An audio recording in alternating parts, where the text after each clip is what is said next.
हमारे इस चैनल पर आपका फिर से स्वागत है। आइए आज हम जानेंगे कि एक उत्कृष्ट जीवन जीने के लिए मैं दूसरों के साथ अपने जीवन की तुलना करना कैसे रोक सकता हूँ। तो आइए इसी चीज को एक कहानी के माध्यम से समझते हैं। एक शिक्षिका थी। वह पिछले कुछ दशकों से हजारों छात्रों को पढ़ा चुकी थी। वह एक उत्कृष्ट अध्यापिका तो थी, बुद्धिमान भी थी।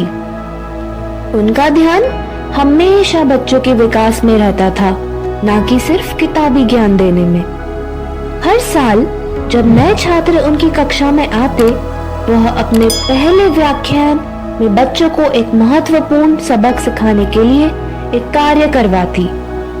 बच्चों के साथ परिचय के बाद वह ब्लैक बोर्ड पर एक रेखा खींचती और बच्चों से वही पुराना और उबाऊ प्रश्न पूछती। बच्चों, मुझे बताओ कि इस रेखा को बिना चौक या डस्टर का उपयोग किए बड़ा कैसे बनाएं? अधिकांश छात्र उत्तेजित होकर वही पुराना घिसा पिटा उत्तर देते। उस रेखा के नजदीक एक छोटी रेखा खींचकर अध्यापिका को कहते, लो हो गई वो पहले वाली रेखा लंबी। जवाब देने वाले बच्चे को खुद पर गर्व जरूर होता, परंतु शिक्षिका ने कभी उस जवाब को स्वीकार नहीं किया। ऐसे ही कक्षा का नया दिन था।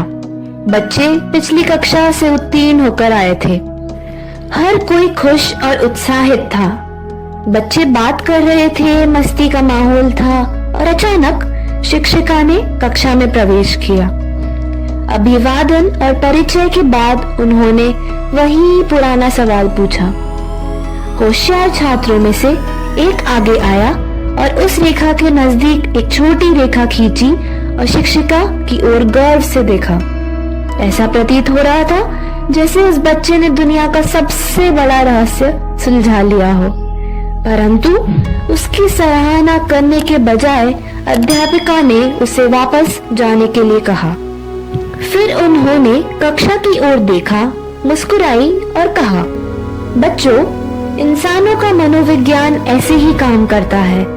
हम अपनी रेखा को बड़ा बनाने के लिए छोटी रेखाएं खींचते हैं और उनकी तुलना अपनी रेखा से करके प्रसन्न होते हैं, जिसका असल जीवन में अर्थ है कि लोगों को दुखी या परेशान देखकर ही हमें जिंदगी बेहतर लगती है और जो सुविधा दूसरों के पास नहीं है या उनका कुछ खो गया है, वह देखकर अचानक हम अपनी सहूलियतों की सराहना करना शुरू कर देते हैं। इसी तरह लोगों को सुखी और समृद्ध देखकर हमें हमारी उपलब्धियां छोटी दिखती हैं और दुख बहुत अधिक नजर आते हैं और हम अपने जीवन से घृणा करने के लिए मजबूर हो जाते हैं।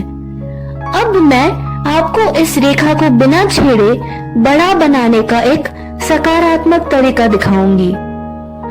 उन्होंने एक चौक लिया और रेखा के ऊपर कुछ बादल बना दिए और उसके तल पर कुछ घास बना दी।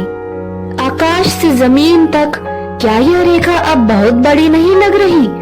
क्या हमें इस रेखा को बड़ा दिखाने के लिए इसके चारों ओर छोटी छोटी रेखाएं खींचने की आवश्यकता पड़ी? कक्षा में शांति छा गई। शिक्षिका के शब्दों से छात्र चकित थे। शिक्षिका फिर मुस्कुराई और बोली, सरल शब्दों में समझाऊं तो हमेशा अपने सपनों को अपने सिर में, अपने दिमाग में रखो। उनके लिए जुनून के साथ काम करो। साथ ही हमेशा विनम्र और जमीन से जुड़े रहो और आपको अपने सुखों को महसूस करने के लिए दूसरे लोगों के दुखों की आवश्यकता नहीं पड़ेगी। तो यह थी हमारी कहानी, जिससे आपको जरूर कुछ ना कुछ सीखने को मिला होगा। जल्द ही लौटेंगे नए वीडियो के साथ। धन्यवाद।